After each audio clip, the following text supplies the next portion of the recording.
is the news on top of the hour. Live from our studio in Georgetown. Kaieteur Radio, 99.1 FM.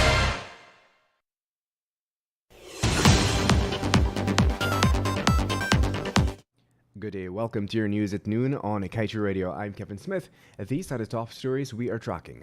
PPP government playing Russian roulette with our country by not ensuring full liability coverage for oil spills, according to Patterson.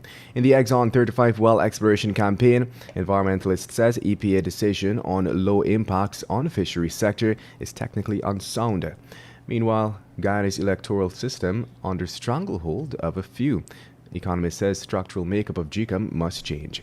World Bank project to enhance EPA capacity to monitor oil sector not scrapped, Minister Barrett assures. Pillion rider killed in hit-and-run accident, general manager and miner killed after mining pit caves in, and TDIGI adds support for commission of inquiry into Vice News bribery allegations against Vice President Barrett Jagdeo. Stay tuned to stay informed.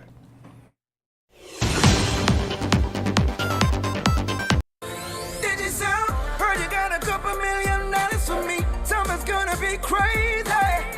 It's easy like 1, 2, 3. Can't believe all this money for me, money for me. I got to get the CASH. That's the code for the vault, so let's play. Top up with 1,000 and the next day you could be a millionaire. But did you sell? More than 15 million to grab this summer. Top up with $1,000 or more to collect the letters to spell CASH. For a chance to catch millions in the Digicells Cash Vault. Top up today. Did you sell?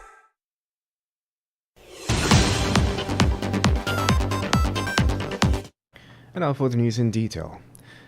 Shadow Oil and Gas Minister David Patterson believes the PPP government is playing Russian roulette with Guyana by not securing full liability coverage in the event of an oil spill. Patterson highlighted the correlation between the lack of full liability coverage and the game during his presentation on Thursday evening in the National Assembly, just before his motion was thrown out of the House by a majority vote.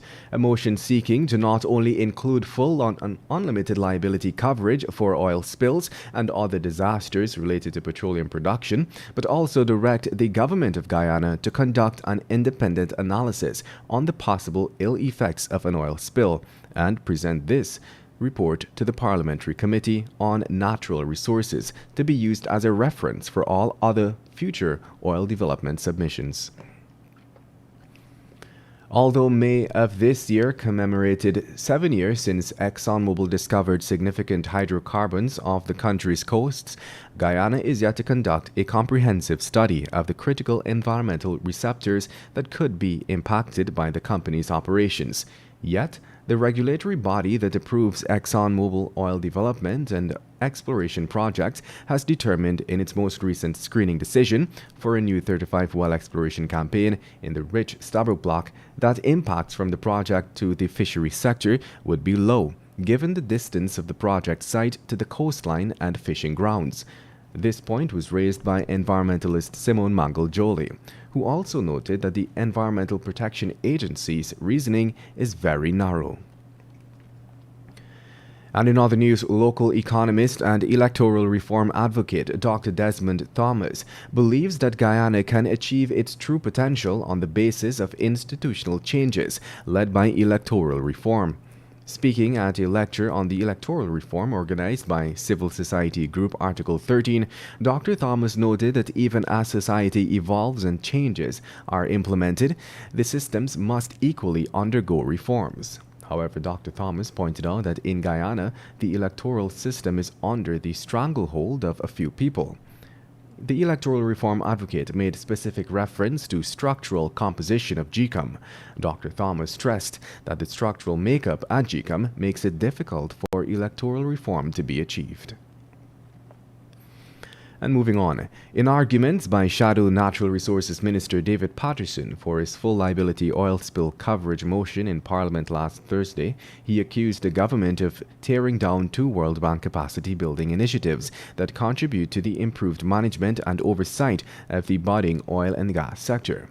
He highlighted that the government had failed to either utilize or fully implement measures under the World Bank's $20 million Guyana Petroleum Resources Governance and Management Project and measures in separate $1 million grant for updating the EPA's oil and gas capacity under the same project.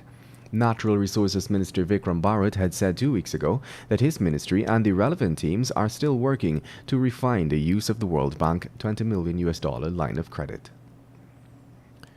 And just before we head to a short break, let's tell you that anti-corruption advocate group Transparency Institute Guyana Inc., or TIGI, is adding its voice to increasing calls for the government and relevant agencies to launch an investigation into the allegations that were made by Chinese nationals to undercover Vice News reporters that they had paid Guyanese government officials, particularly Vice President Bharat Jagdeo, bribes to facilitate access to lucrative state contracts.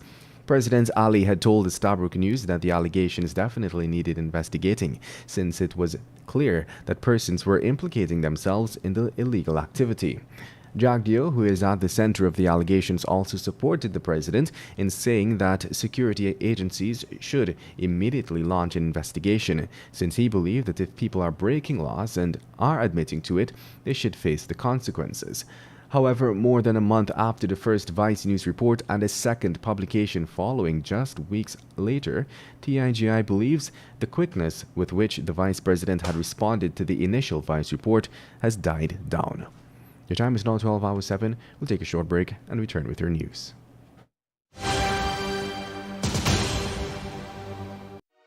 If something doesn't look right, then there is something wrong. And if you suspect child abuse, report it to the Child Care and Protection Agency. During this time more than ever, we have to be the eyes and ears of abused children across the country. So if you see it, or you know it, or even if you just think it's child abuse, then you must report it to the police or call the CPA hotline on 227-0979. A message from the Child Care and Protection Agency, Ministry of Human Services and Social Security, and UNICEF. This is GHK Lal inviting you to join me weekdays from Monday to Friday on the National Outlook for commentary on a range of issues. Immediately after the 12 noon and 7 p.m. newscasts on Kaieteur Radio at 99.1 FM and 99.5 FM. Looking forward to you sharing in the conversation.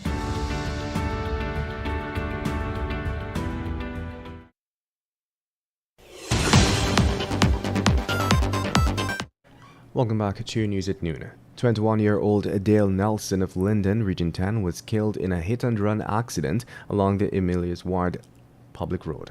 The dead man was the pillion rider on a trip motorcycle that was involved in a collision with a car around 2:05.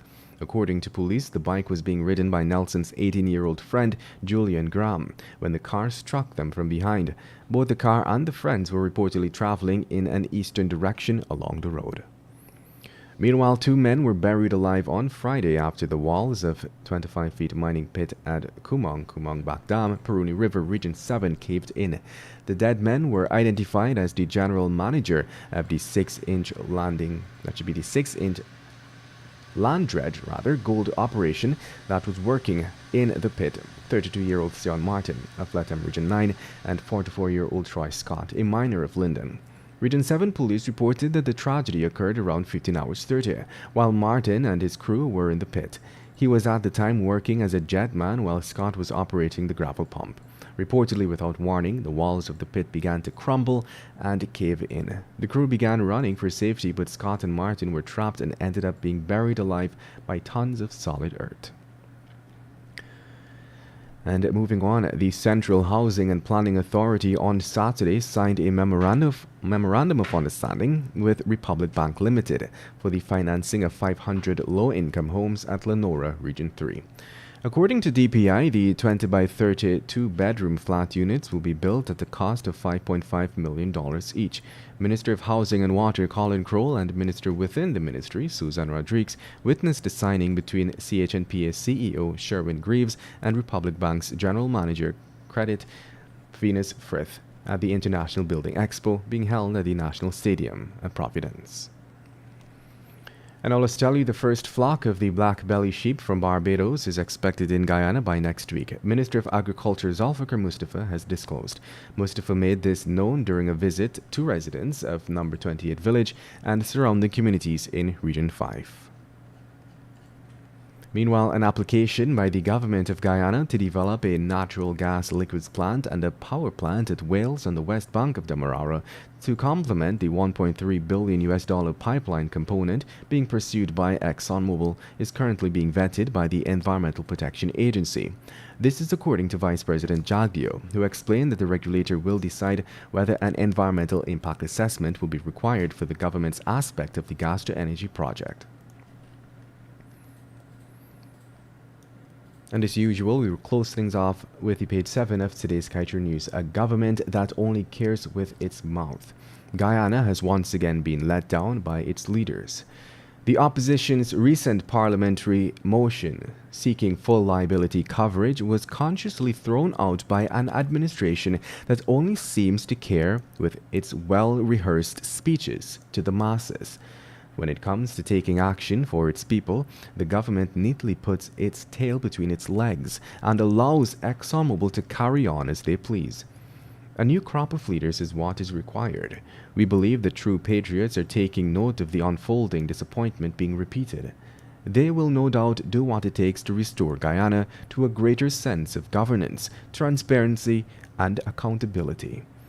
In the meantime, we can only hope that the worst does not befall our land. And that brings us to the end of today's News at Noon. I'm Kevin Smith. Thank you for listening.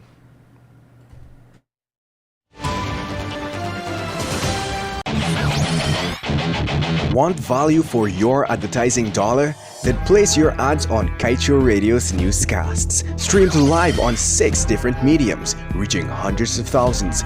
Advertise today